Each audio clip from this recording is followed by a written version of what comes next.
okay, to do Magi, the Labyrinth of Magic, and I'm sweaty. I just came back from the gym, from the gymnasia. I've been working out. Ladies! You know what? Hold on. So, obviously, this afternoon took place something very historic. Whether it's a good thing or a bad thing, it depends on you. And that was, obviously, the Germany versus Brazil game. Semifinals. Now, listen. Maybe I have some fans who are fans of Brazil, who live in Brazil, I don't know. But what I do want to say is, if that's the case, and you're watching this video, don't do anything extreme. Please do not do anything extreme, because I did hear from my dad that a lot of people committed suicide. So, don't do that. Alright? Do me that favor and do yourself that favor. Yes, the game is lost. Yes, it was shocking. But you always want to move forward. And killing yourself will get you nowhere. Literally. So, please, move forward. Now, that being said, alright? King Lightning, encouraging life talk. So, moving on. Magi. Alright, so let's focus on Magi. Magi, Labyrinth of Magic. Will I do it for every video I do this week? I don't know. We'll see how it rolls out. I was thinking about doing for every video this week. I really was. Because it's... And I know the word angry doesn't even come close. So, seriously. Talk about doing stuff, and I'm like, yo, chill. Like, bro, chill. Like, you just, it's one, relax. You'll have more chances in the future. It ain't over. In the sense that the next World Cup. So, that being said. And yeah, I understand that, you know, I don't live and breathe soccer, but, well, I should say football. But, thing here is that life has more to offer. And you want to try and embrace those parts of life that you haven't yet, but you can't do if you're dead. So again, whatever, let me just focus on the damn chapter, alright? I'm sorry I deviated for 3 minutes, I apologize. Okay, so Magi. This chapter is actually very simple. Chapter 231. 231. Basically, it's Solon waking up. He wakes up, and it's been 2 days, and then we see how the magicians have been for those 2 days. They're in despair. While the other species are enjoying themselves because not only is Elder David dead, but they also don't have to fear being controlled by the control towers. So they can roam about the planet freely. But when it comes to them, where their families are relatively okay, the magicians, their families were wiped out by Elder David and the other Divine Staff users in his party. So, obviously, when it comes to the magicians, the vast majority of magicians are in despair. Full-on despair. And you have Solomon meet with Isnan and the others. He apologizes. And they understand that he couldn't do anything about that. That was just what happened. And Ugo himself, in his mind, he believes that if he had decoded the barriers functioning faster, they would have been saved. But he didn't. Therefore, he blames himself. And he can't face them until Solomon actually goes into his room, like, yo, let's go. Like, it's go time. And after that, Solomon explains how there are still more things to do. It's not over yet. And there is a hidden line. And Solomon's endgame right now is to use this Magoi to benefit humanity and to achieve the wishes of the dead. even though their families and their loved ones have passed on because of Elder David. They were murdered. Thing here is that he wants to use that Magoi, the forward, to propel the magicians forward, propel the world forward, because that was the initial goal, or at least a lot of Magoi stored somewhere. They had to go get it. So Elder David, he had something hidden, and only his staff was the key, and it winds up opening this dimensional rift where they go in. Only the Magis, but also King Solomon himself, a man who can easily control Rook.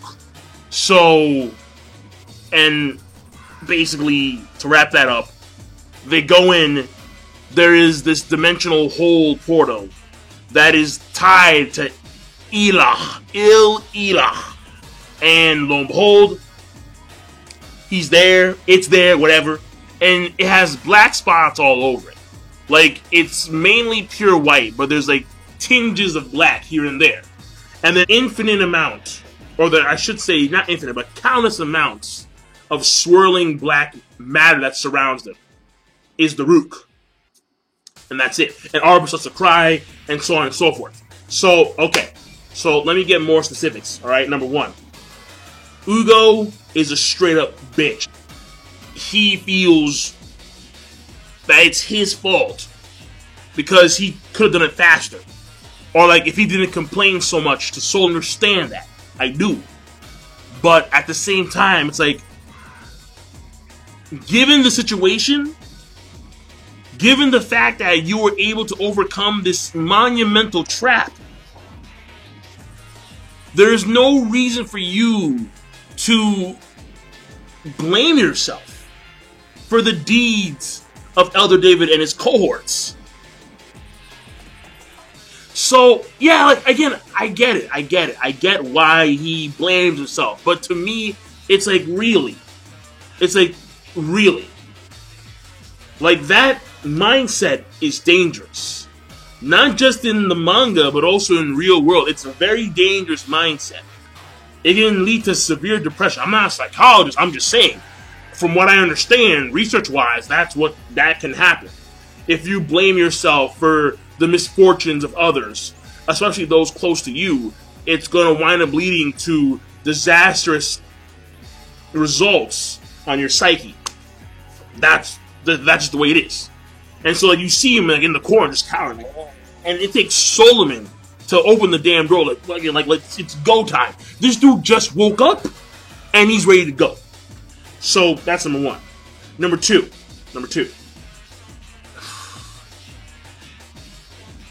I don't know if it's all of the magicians who were affected by this, but it appears to be most of them, at least. And this is clearly the start of this despair. Clearly. When their families and loved ones get eradicated, alright? They get eviscerated by, I like that word, they get eviscerated by Elder David and friends, or buddies, whatever. This clearly leads to despair and sorrow, but on top of that, it's seeing the other species that they fought to protect and save. Seeing the other species happy, bathing in the sunlight, and you can see a very symbolic page or panel where you have the other species. They're outside in the sun with the families, and they're enjoying themselves, mom, son, father, and they're crying tears of joy. And you see the magicians who are inside, and it's relatively dark, and they're huddled together, and they're crying tears of sorrow. So, obviously, the end result is clear. And this is probably going to lead to what was done towards the end of the Amatoran situation, where you have Elder David. When you have Elah coming down, he says, I believe he said, I'm sorry, not Elder David, Solomon. Eli's coming down. He's pitch black. And you have Solomon say something along the lines of, the magicians did not allow it, huh? Something like that.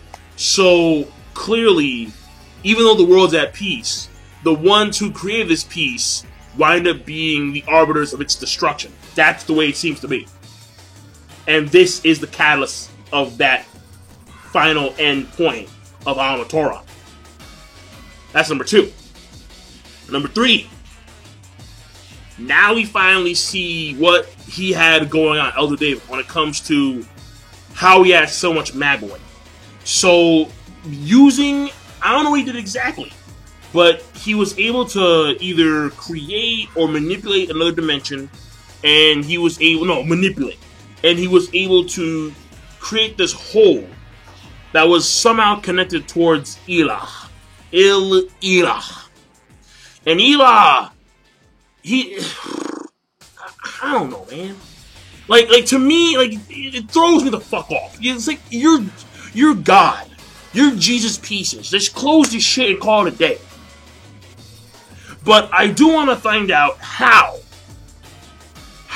Elder David made this portal, this hole in the first place.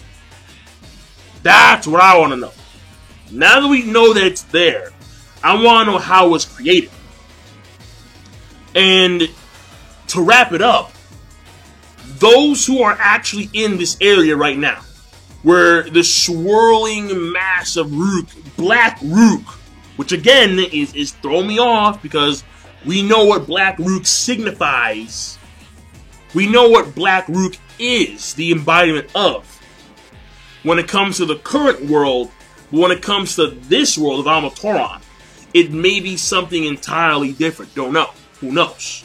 Since Elah is still radiant to a certain degree, not as radiant as before, but still radiant nonetheless, maybe once Elah loses all of his Magoi, or its Magoi, all of a sudden the Rook change into the white, normal Rook. Again, I don't know. But the point here is this. Because it is Sheba, Arba, Ugo, and Solomon, those 3 of them wind up being Magi, and the other one is the damn king of the world. He's pretty much the Jesus of the world. Alright, he walks on water, and he comes back after 3 days of being dead. It's this guy, alright? So, point here is that, obviously, because they're there, though we don't know why Sheba goes like Vader, that's the main point of this chapter review. We've made a fair amount, to say the least, a fair amount of story progression. And it's not set in stone, but there are a lot of hints as to what's going to come. And we already know what's going to happen.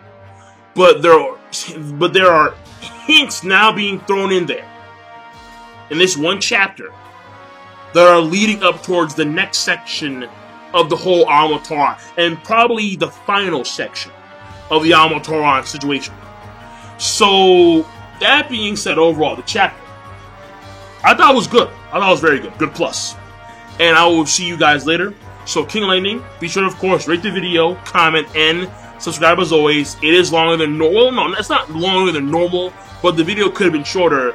But I just felt like I had to talk about Brazil and the soccer game for a few minutes because it is somewhat relevant to me and others across the world. So, that be later. Have a nice night.